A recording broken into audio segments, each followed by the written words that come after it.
جو دوستی کا ہاتھ بڑھانے والوں میں سے تھا اور جو اب امتصال خان کو جنون کے ہر حد کو پار کر کے چاہنے والے تھا، جس نے اپنے دل کی بند سلطنت کے دروازے امتصال خان کے لیے کھول دیے تھے۔ وہ مقام جو کسی کو نہیں دیا تھا وہ پہلی نظر سے امتصال خان کو دے دیا تھا۔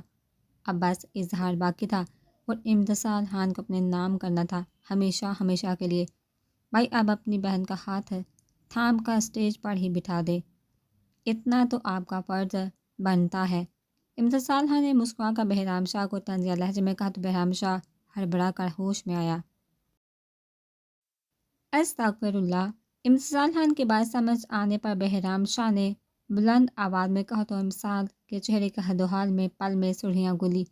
شکر تھا کہ پاس کوئی تھا نہیں، مگر عقیدت کی مسکراہٹ چھپانے پر امتصال نے کسیانی سی ہنسی ہنستے کینہ توز نظروں سے بہرام شاہ کو دیکھا، جو جذبے لٹاتی نظروں سے امتصال کو دیکھتا عقیدت کا ہاتھ تھامے اسٹیج پر چڑھ گیا تھا۔ مسٹر فلرٹ نہ ہو تو شکل سے کتنے سوبرو دکھتے ہیں مگر اندر سے کتنے ٹھڑکی ہیں۔ منہ بزور کر بڑبڑاتے بہرام شاہ کی پشت کو دیکھ پر پٹھک اسٹیج کے سامنے دائیں جانب بڑے صوفے پڑ بیٹھی تو بہرام شاہ نے عقیدت کو بٹھا کر ایک نگاہ ارد گرد دوڑا کر لوگوں کا جائزہ لیا اور پھر نظر بچا کر اپنی جانب سخت نظروں سے گھورتے امتصال خان کو دیکھ آنکھ دبائی تو بہرام شاہ کی اس حرکت پر امتصال کی آنکھیں ابل کر باہر آنے کو ہو گئی۔ ہونٹ پہ ساہتا سیٹی کی شکل میں واہ ہوئے تو بہرام شاہ نے ہونٹ کا کنارہ دانتوں تلے دبا کر بمشکل اپنا امڑتے کہگے کا گلا دبایا، جبکہ اسٹیج پر بیٹھے عقیدت نے حیرت سے 3 کپل صوفے کو دیکھا، ایک تو عقیدت اور زرغام کے لیے اور دوسرا آئس اور حوریہ کا تھا، مگر تیسرا صوفہ کس کے لیے سیٹ کیا گیا ہوگا؟ ابھی وہ انہی سوچوں میں گم تھی کہ بہرام شاہ عقیدت کے پاس ہی براجمان ہو گیا تو عقیدت بھی سر جھٹکتی بہرام شاہ سے باتوں میں مصروف ہوگی، جبکہ سامنے بیٹھی امتصال بہرام شاہ کی لو دیتی نظروں سے گھبرا کر وہاں سے اٹھ کھڑی ہوئی تھی، جس پر بہرام شاہ کے ہونٹوں پر تبسم بکھر گیا۔ اپنے بالوں میں ہاتھ پھیرتے اپنی بے احتیاطی پر خود کو کوستے عقیدت کی باتوں کا جواب دینے لگا۔ یہ کس طرح تیار کر رہی ہیں آپ کو نہیں پتا کہ یہ لپسٹک کلر اس کے ساتھ سوٹ نہیں کرتا، چینج کرے اسے، اور ویسے بھی کوئی لائٹ پنک کلر یوز کرے۔ آئس خان کے پھر سے بولنے پر حوریہ نے آنکھ میچ کر اپنے غصے پر قابو کیا۔ عجیب شخص تھا، جب سے بیوٹیشین آئی تھی تب سے سر پر سوار تھا، جولی ایسے لے کر میک اپ تک ایک ایک چیز خود بتا کر تیار کروا رہا تھا۔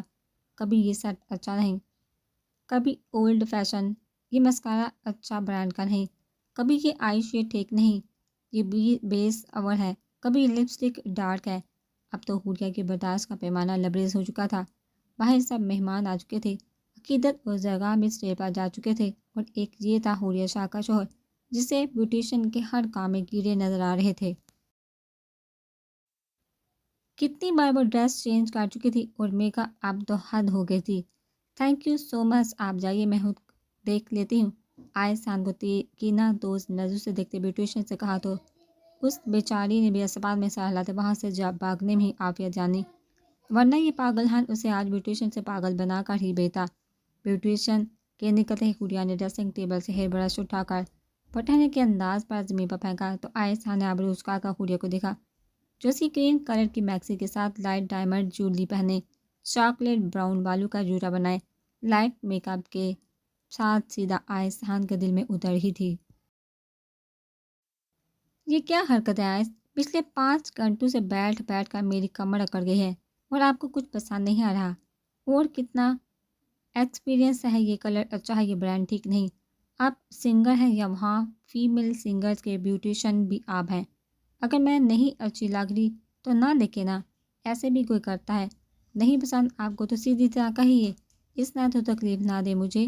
ایک جھٹکے میں اپنی جگہ سے کھڑے ہوتے آئس خان کے روبرو کھڑے ہوتے جھنجھلاتے ہوئے کہا تو آئس خان نے خاموش نظروں سے حوریہ کو دیکھتے اپنا دایاں بازو حوریہ کی کمر کے گرد لپیٹتے خود میں بینچ لیا۔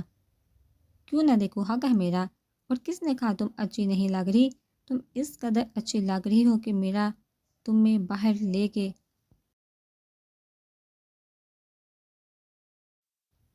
جانے کا دل ہی نہیں کر رہا۔ دیکھو سب کو پتہ ہے تم تیار ہو رہی ہو تو کوئی ہمیں ڈسٹرب کرنے بھی نہیں آیا، بس تھوڑی دیر اور یہ فنکشن ختم ہو جانا ہے، باہر جانے کی نسبت ہی نہیں آنی۔ دادا جی کچھ کہیں کہ تو ہمارے پاس ریزن ہوگا کہ بیوٹیشین نے تمہارا میک اپ خراب کر دیا تھا اور پھر تم اس بات پر رونے لگی اور باہر آنے سے انکار کر دیا، اور جب میری بیوی روم میں تھی تو میرا باہر کیا کام؟ دونوں بازو حوریہ کی کمر کے گرد لپیٹتے کندھے جھکا کر کہا تو حوریہ نے ہونکوں کی طرح منہ کھولے اپنے شوہر کو دیکھا۔ آہستہ کے نادہ خیالات جان کر حوریہ کا دل کیا اپنا سر کسی دیوار میں مار لے۔ یہ سب میرا مطلب یہ سب باہر نہ جانے کی وجہ سے کر رہے تھے آپ؟ حوریہ کی حیرت بڑے لہجے پر آہستہ نے اسپتال میں سہلاتے مسکرا کر حوریہ کو دیکھتے آنکھ دبائی تو حوریہ نے ساتھ سے اپنی مٹھیاں بھیج کر آہستہ کو ہونہار نظر سے دیکھا۔ شرم نہیں آ رہی آپ کو آئس؟ یا مسلسل پچھلے 5 گھنٹوں سے بار بار کر میری کمر اکڑ گئی ہے؟ در سے اب مجھ سے مزید بیٹھا نہیں جا رہا، اور آپ یہ سب صرف باہر نہ جانے کی وجہ سے کر رہے تھے۔ آپ کو ذرا میرا احساس ہے بھی کیا نہیں؟ حوریہ کا بات نہیں چل رہا تھا، یا تو وہ خود کو کچھ کر لے یا اس سے گننے میسنے شخص کو۔ شوہر کا شرم سے کیا کام؟ درد ہے تو کیا ہوا، میں ہوں نا۔ میں نے تو رات کا سوچا تھا تمہیں اگر زیادہ درد ہے تو آؤ ابھی بام لگا دیتا ہوں، اور تمہیں عملاً بتا بھی دیتا ہوں کہ تمہارا کس قدر احساس ہے۔ حوریہ کی ناک پر اپنے لب رکھتے بوجھل لہجے میں کہا تو آئسان کے جذبے لوٹاتی نظر کو خود گڑے دیکھ حوریہ کا نظر اٹھانا محال ہو گیا۔ اپنے خشک پڑتے حلق کو تار کرتے کسمسا کا احسان کا حصار توڑنا چاہا، کیونکہ اب وہ اس بے باک شخص کو اور کیا کہہ سکتی تھی؟ ہر بات کو تو وہ اپنے مطلب کی بات کا رنگ دے دیتا تھا۔ اگر اب آپ کی اجازت ہو تو باہر چلیے، سب انتظار کر رہے ہیں۔ آئس کیا سوچیں گے سب؟ التجا یا نزو سے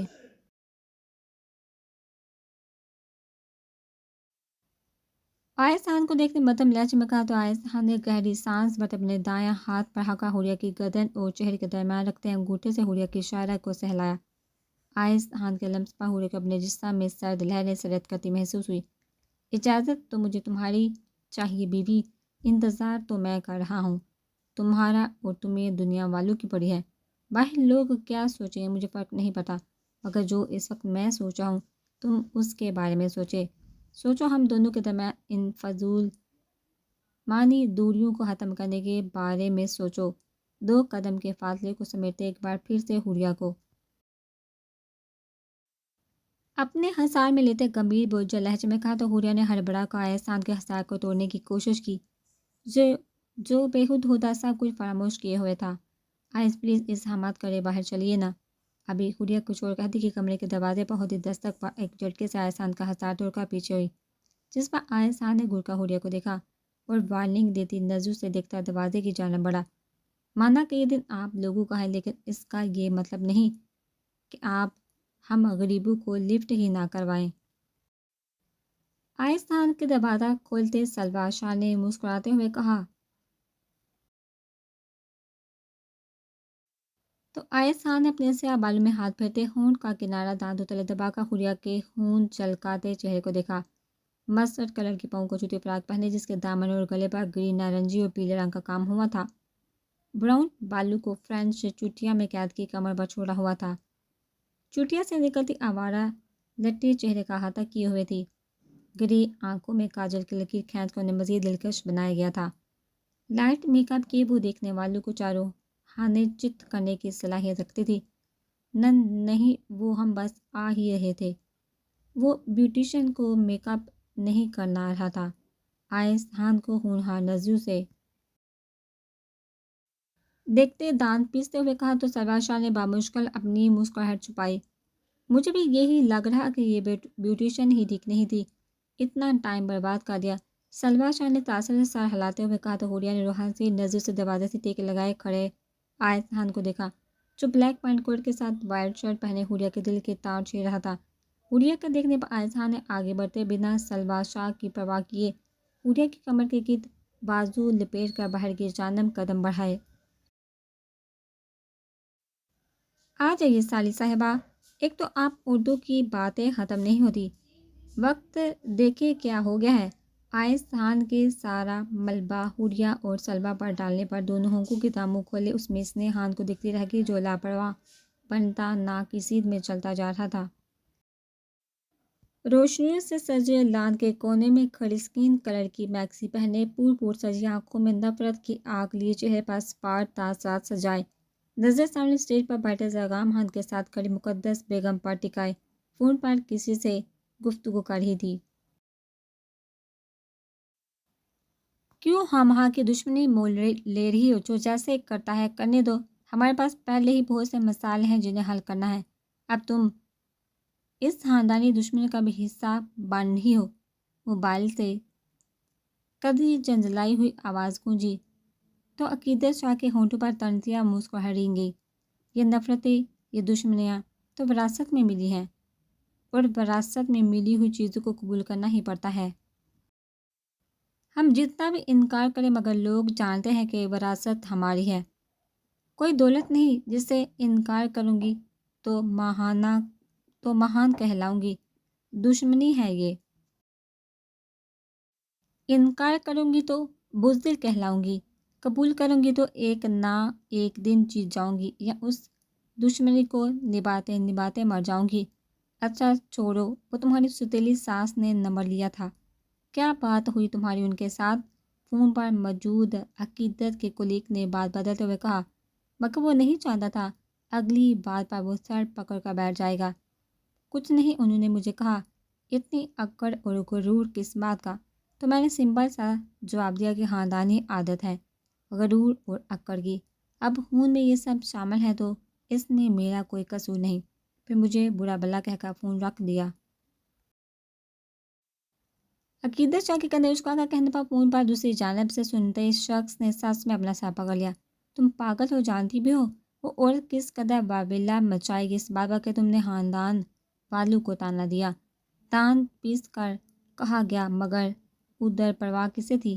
وہ تمہارا شوہر، اس نے کچھ کہا؟ لہجے میں تجسس سموئے استفسار کیا تو عقیدت نے سامنے اسٹیج پر بیٹھے موبائل پر مصروف زرگام کو دیکھا، جو اپنی مغرورانہ پرسنالٹی اور مردانہ وجاہت کے باعث پورے ماحول پر چھایا ہوا تھا۔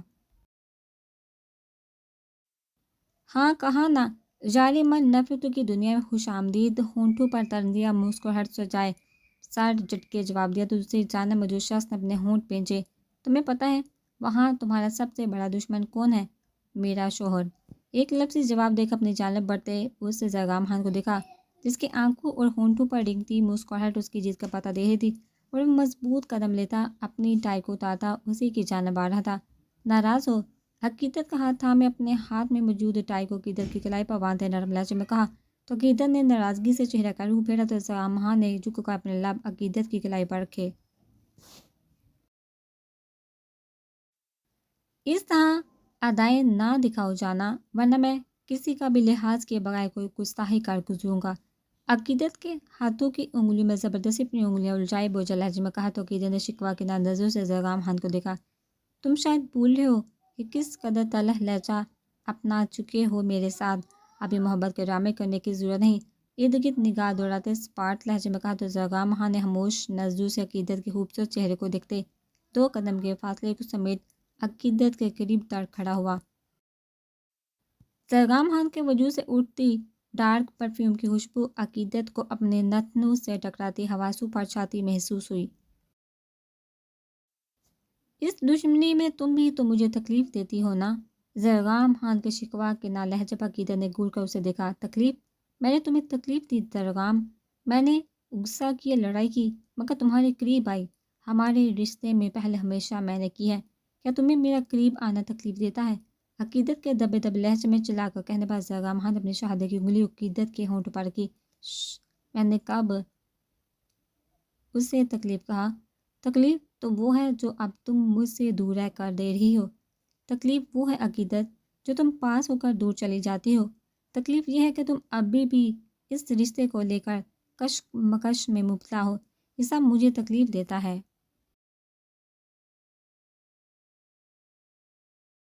خیر چھوڑو، آؤ وہاں بیٹھے، دادی بلا رہے ہیں اور بہرام لوگ بھی جانے لگے ہیں، تو تم پھپھو سے مل دعا کر۔ عقیدت کا ہاتھ تھامے قدم اسٹیج کی جانب بڑھاتے ہوئے سپاٹ لہجے میں کہا تو عقیدت نے بری طرح اپنے لب کچلتے زرگام خان کی چوڑی پشت کو دیکھا۔ آج سب کو ایک ساتھ دیکھ ایسا لگ رہا ہے جیسے وہی وقت پھر سے لوٹ آیا ہے۔ اب تو دعا ہے رب تم سب کو ہمیشہ یوں ہی ہنستے مسکراتے ایک ساتھ رکھے۔ ولی خان نے کھڑے ہوتے عقیدت اور حوریہ کے سر پر پیار دیتے ہوئے کہا تو حلیمہ اور سمرین بیگم نے بے سہاتا آمین کہا۔ اللہ انہیں خوش رکھے، چلیے بابا ہم لوگ نکلتے ہیں پھر۔ حلیمہ بیگم نے پیار سے زغام خان کے سر پر ہاتھ پھیرتے ولی خان سے کہا تو انہوں نے مسکرا کر اس بات میں سر ہلایا۔ سلمیٰ شاہ نے آگے بڑھ کر حوریہ کو گلے سے لگایا تو نظر بے احتیاط صوفے کے پیچھے کھڑے سفید کاٹن کا سوٹ پہنے، کندھوں پر سیاہ ازرق پھیلائے، چہرے پر سنجیدہ تاثرات سجائے کھڑے ارمغان خان کے خون جھلکاتی آنکھوں سے ٹکرائی۔ ارمغان خان کی سرد نظر سلویٰ کو اپنے جسم سے آر پار ہوتی محسوس ہوئی تو سلمیٰ شاہ نے سر جھٹکتے نزوکہ روح پھیر کر قدم عقیدت کی جانب بڑھائے، جبکہ سلمیٰ کی اس حرکت پر ارمغان خان نے صوفے کی پشت کو اپنی سخت گرفت میں لیتے سختی سے اپنے جبڑے بھینچے۔ ایک منٹ ننت جی، ایسے کیسے جا رہی ہیں ہمارے ارمغان کی دلہن؟ تو دیکھتی جائیے۔ مقدس بیگم کے بابا صاحب نے بے سہاتا اسٹیج سے نیچے کھڑی مقدس بیگم کو دیکھا جو گھونگھٹ اوڑھے ایک وجود کو تھامے کھڑی تھی، جبکہ مقدس بیگم کے اس سمر پر زغام اور آئس نے سختی سے اپنے جبڑے بھینچے۔ کیا مذاق ہے بہو، یہ سب بعد میں بھی ہو سکتا تھا، ولی خان نے دبے دبے لہجے میں تنبیہ کی، جس سے نظر انداز کرتے مقدس بیگم گھونگھٹ میں چھپے وجود کو گھسیٹنے کے انداز میں اسٹیج پر لا کر صوفے پر بٹھا چکی تھی۔ کیسی باتیں کر رہی ہیں داجی، نکاح ہوا ہے دونوں کا، یہ رشتہ مذاق ہرگز نہیں، کل بھی تو سب کو پتہ چلنا ہے نا۔ تو میں نے سوچا آج ہی اسی خوشی کو دوبالا کر دیا جائے۔ صوفے کے پیچھے کھڑے ارمغان خان کو زبردستی بازو سے گھسیٹ کر صوفے پر بٹھاتے ہوئے طنزیہ لہجے میں کہا تو ماحول میں ایک دم سے موت سا سناٹا چھا گیا، جبکہ عقیدت کے قریب کھڑی سلوار شاہ کو اپنے جسم سے جان نکلتی محسوس ہوئی۔ شناخت سے سینے میں کچھ ٹوٹتا محسوس ہوا، اپنے بے جان ہوتے جسم کے ساتھ پیچھے ہٹتی بہرام شاہ کے سینے سے لگی، جس پر بہرام نے اپنا بازو سلوار شاہ کے کندھے کے گرد پھیلا کر ہلکے سے تھپتھپایا۔ عقیدت دیکھو گی نہیں اپنی دیورانی کا چہرہ، تم تو اس گھر کی بڑی بہو، تو تمہارا حق پہلا بنتا ہے، آؤ دیکھ لو اور نیک دو کچھ اپنی دیورانی کو۔ مقدس بیگم کے مکار لہجے پر عقیدت نے کینہتوز نظروں سے انہیں دیکھا، جبکہ زغام نے اپنی ماں کی اس حرکت پر سختی سے اپنی مٹھیاں بھینچ کر اپنے اشتعال پر قابو پانے کی کوشش کی، جبکہ ارمغان خان کی نظروں نے دور تک سلوار شاہ کا پیچھا کیا تھا۔ اسٹیج پر جہاں کچھ دیر پہلے سب خوش گپوں میں مصروف تھے، اب وہیں موت سا سناٹا چھایا ہوا تھا۔ عقیدت نے ایک نظر مقدس بیگم کے چہرے کو دیکھ اپنی جگہ سے اٹھتی گھونگھٹ میں بیٹھے وجود کے سامنے کھڑی ہوئی۔ دل اس وقت جذبات سے عاری تھا، وہ سمجھ چکی تھی کہ کیا کھیل کھیلا گیا ہے، مگر بس ایک آخری امید پر وہ یہ گھونگھٹ اٹھانے لگی تھی کہ شاید ویسا نہ ہو جیسا وہ سوچ رہی ہے۔ عقیدت نے ہاتھ بڑھا کر جیسے ہی گھونگھٹ اٹھایا تو پیچھے کھڑی حلیمہ بیگم پر سکتہ سا چھا گیا، جبکہ ارمغان خان عقیدت کے گھونگھٹ اٹھانے سے پہلے ہی لمبے لمبے ڈنک بھرتا وہاں سے نکلتا چلا گیا۔ عقیدت کا فاقہ چہرہ دیکھ حوریہ ایک جھٹکے سے اپنی جگہ سے کھڑی ہو کر سامنے آئی تو وہ بھی لمحے کے لیے اپنی جگہ ساکت رہ گئی۔ یہ کیا بکواس ہے پروار شاہ، میری بائی کی مانگ ہے، کس کی اجازت سے یہ نکاح کیا ہے آپ نے؟ عقیدت کے گڑا کر کہنے پر زغام خان نے ایک تعصب بڑی نگاہ اپنی ماں پر ڈالی اور اٹھ کھڑا ہوا۔ کون سی مانگ؟ کوئی مانگ نہیں ہے، یہ میری بیٹی نہیں مانتی تھی اس رشتے کو، اگر تم لوگ بھی انکار کر دیتی تو ہم لوگ کبھی تم لوگوں کے ساتھ زبردستی نہ کرتے، تم لوگوں نے اپنی مرضی سے یہ۔ ابھی مقدس بیگم اپنی بات مکمل کرتی کہ عقیدت کا ہاتھ اٹھا تھا ان کے چہرے پر نشان چھوڑتا چلا گیا۔ بے طرفے دو تھپڑ مقدس بیگم کے چہرے پر مارتے انہیں دونوں بازو سے تھام کر اپنے روبرو کیا۔ بکواس بند کرو گھٹیا عورت، جان لے لوں گی میں تمہاری، ہمت بھی کیسے ہوئی میرے بھائی کے حق میں ڈاکہ ڈالنے کی؟ تمہیں لگتا ہے تم ہمارے ساتھ کھیلو گی اور میں تمہیں کامیاب ہونے دوں گی؟ اپنے بھائی کا حق لینے کے لیے تمہیں تمہاری بیٹی کو بیوہ بھی کرنا پڑے تو مجھے کوئی آڑ محسوس نہیں ہوگی اس میں، میری بات آئی سمجھ؟ بہرام شاہ کے ہاتھوں سے اپنا بازو چھڑوانے کی کوشش کرتے مقدس بیگم پر چلاتے ہوئے کہا تو مقدس بیگم نے بے ساہت اپنے قدم پیچھے لیے، جبکہ زغام خان بھاگنے کے انداز میں ارمغان خان کے پیچھے کب کا جا چکا تھا۔ چھوڑو عقیدت، بعد میں دیکھ لیں گے اس معاملے کو، اور ماں جی چچی کو گاڑی میں لے جا کر بٹھائیے، آ رہا ہوں میں۔ آئس تم داجی کو اندر لے کر جاؤ۔ بہرام نے بپھڑے ہوئے عقیدت کو قابو کرتے بیک وقت سمیر بیگم اور آئس خان سے کہا تو آئس آگے بڑھتا ساتھ تھامے بیٹھے ولی خان کو وہاں سے لیے اندر کی جانب بڑھا۔ مجھے اپنے شوہر سے بات کرنی ہے بہرام، ہاتھ چھوڑو میرا، ورنہ میں تمہارا بھی لحاظ نہیں کروں گی۔ مجھے میرے شوہر سے جواب چاہیے۔ عقیدت کے دبے دبے لہجے میں اگر آ کر کہنے پر بہرام نے عقیدت کے ہاتھ چھوڑے تو وہ ایک قہر بڑی نگاہ مقدس بیگم پر ڈالتی، تیز تیز قدم لیتی اسٹیج سے اتر کر اندر کی جانب بڑھی۔ حوریے کہ تم پلوت شاہ کو اندر لے جاؤ۔ بہرام شاہ نے اپنے چہرے پر ہاتھ پھیرتے تھر تھر کانپتے پلوت شاہ کو دیکھتے حوریے سے کہا تو وہ ایک نظر بڑی نگاہ نفرت بڑی نگاہ مقدس بیگم اور کشف بیگم پر ڈالتی، پلوت شاہ کو جھٹکے سے اس کی جگہ سے اٹھاتے اندر کی جانب بڑھی۔ تمہاری معصوم شکل لے کر تم پر ترس بھی آ رہا ہے، مگر اپنے بھائی کا سوچ کر تمہیں جان سے مارنے کو شدت سے دل چاہ رہا ہے۔ حوریے شاہ کی پھنکاتی آواز پر پلوت شاہ نے اپنی سوجی متورم سرخ نزو سے اپنا بازو ساتھی سے دبوچے تیز تیز قدم چلتی حوریہ کو دیکھا، جبکہ امتثال حق تک سی اپنی جگہ کھڑی نم نزو سے سب کچھ پھر سے ایک بار بکھرتے دیکھ وہی زمین پر بیٹھتی چلی گئی۔ امتثال کے نم نزو کو دیکھ بہرام شاہ نے سختی سے اپنی مٹھیاں بیچ اپنے اشتہار پر قابو پانے کی کوشش کی۔ ایک قہر بڑی نگاہ دونوں عورتوں پر ڈالتا تان فن کرتا خان حویلی سے نکلتا چلا گیا۔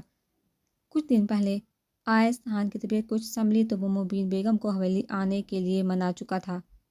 زرغام اور ارمغان وہیں اس کے ساتھ تھے، کیونکہ زرغام کو ابھی بھی شک تھا کہ وہ ایکسیڈنٹ کسی کی سازش تھی، اور اب وہ آئس کو اکیلے آنے جانے کی اجازت نہیں دے رہا تھا، جس پر آئس خان نے اسے کافی سمجھانے کی کوشش کی، مگر زرغام